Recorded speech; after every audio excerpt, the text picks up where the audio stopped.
Katherine Fitz just blew the lid off America's rotten financial kleptocracy. I call it a financial coup. And Tucker Carlson was just as shocked as I was when you realized something big happened right under our noses just a few years ago. These institutions are free to break the law they're free to break the law. So what is it that happened on October 4th, 2018, while the media had America distracted by the Kavanaugh trial? It was the quiet changing of accounting standards across all sectors that, for lack of a better word, allowed blatant lying to the average American investor in the name of national security. Watch former public servant and insider to the financial industry, Katherine Fitz, lay it all bare before I tell you how big this really is. I call it a financial coup. I think what happened was when the budget deal busted in 1995, they gave up on the government. They just said, this form of government will not work as a governance structure to manage the dollar system. They're right about that. And they just felt it was impossible. If you're a risk manager, you got to turn the aircraft carrier before you hit the iceberg. And that could be 20 years before. Do you know what I mean?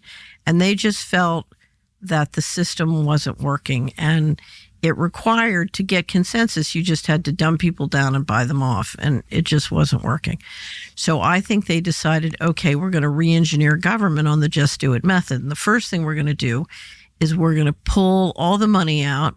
We're going to put the government in a debt trap, and then we'll squeeze it and shift to the control model. And it was a financial coup, and it started in fiscal 1998. So it started literally October 1st, 1997. By 2015, they had 21 we had reports in their financials of 21 trillion of undocumentable adjustments. From a cash standpoint, it could be 50 trillion or 10 trillion. There's no way to tell unless you can get access to the bank records. And then what happened was Dr. Mark Skidmore of Michigan State University and I published a study, sort of a survey we had done thanks to him and his students, that announced that we were up to the 21 trillion. And that was the start of the ugliest form of corporatism this country has ever seen, when the big banks were incentivized to make the government addicted to their debt, while also using the same government as a backdrop for the greedy bad decisions ultimately paid for by the taxpayer that we saw back in 2008. By the way, we're having some of the most important conversations of our time here, so please make sure to subscribe to the channel to join the circle. Now, here's where it gets interesting. Right around the turn of this century, the banks had realized they couldn't continue with this model when they were exposed to accounting audits, not just with things like the Freedom of Information Act, but also when these banks or corporations wanted to go public and raise funds from investors. That's when these executives knew they had to find a legal way to obscure their financial reporting. Is during the Kavanaugh hearings, the White House, the Senate, the House, Republican and Democrat, all of them together, issued an administrative policy called Federal Accounting Standards Advisory Board Statement 56. Yeah, I did miss that. I'll just say. You did miss that. Yeah, I was busy watching Kavanaugh yell about his teenage drinking or whatever. Right. And what that policy said is, as a matter of administrative policy, we do not have to obey the constitutional provisions related to financial budgeting and disclosure. We do not have to obey the laws, and we do not have to obey the regulations. Now remember, FASAB, as it's known for short, is a government body responsible for setting broad standard for accounting and audits in the United States. It's not something that's voted on, debated, or rigorously challenged in the media as any other piece of law. And that's why it was able to skirt public scrutiny to quietly allow corporations and banks who had contracts with the government to adjust their accounting in a way that shows up as completely but actually hides any details of spending and money transfer they believe is not national interest. And of course, they decide what national interest means. In fact, you can go read the full statement now, and the most important sentence here reads, "This statement allows financial presentation and disclosure to accommodate user needs in a manner that does not impede national security." And over the last 2 decades, this has formalized and given a clean slate to over a staggering $21 trillion of adjusted accounting dollars across the financial sector that no one can say with certainty where they actually went. What blew my mind is that I wasn't able to find more than a couple of news sources that actually covered the FASAB statement 56 back in 2018,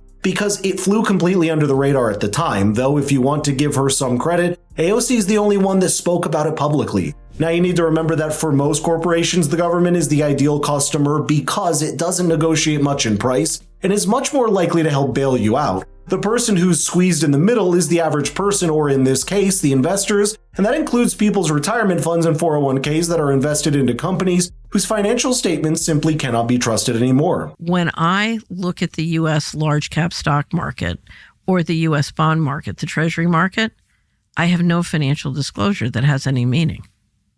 Everything's secret. I have no idea what it means. If I pick up the financials of a New York Fed member bank that is running the U.S. Treasury Department's bank accounts, or if I pick up the Treasury financial statements, they're meaningless. They don't mean anything. What's missing? You can't know. All you can know is a secret group of people can make whatever they want go missing, and you can't know what it is. It's all secret. So I'm looking at half the cake, but I don't know what part of the cake is missing.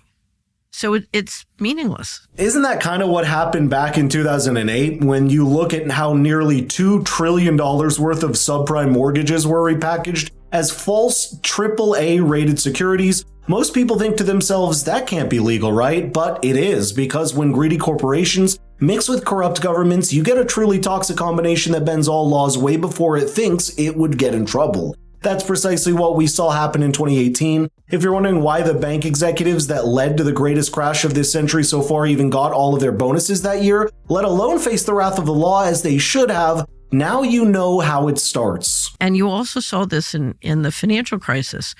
A decision was made by Eric Holder in the Department of Justice to not prosecute HSBC. There's a wonderful video on the Best Evidence channel by John Titus about this whole thing. And basically what they said is a systemically important, this is under the BIS. There's a definition under the BIS, under the Financial Stability Board, of a financially systemically important institution. Right. These institutions are free to break the law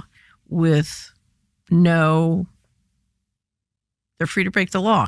At most, all they have to do is kick back a piece of the profits to the Department of Justice. So it's like a formal kickback system. The rot clearly runs a lot deeper than any one of us imagine, and it's incredible when you go down the rabbit hole and realize that while corporations and banks entrap the government, those governments become corrupt, and in turn, that decay spreads the media that works to put wool over everyone's eyes, or to manufacture consent, as Noam Chomsky would call it. But let me know your thoughts about this, because the nexus of corruption just keeps coming undone with every bombshell story like this.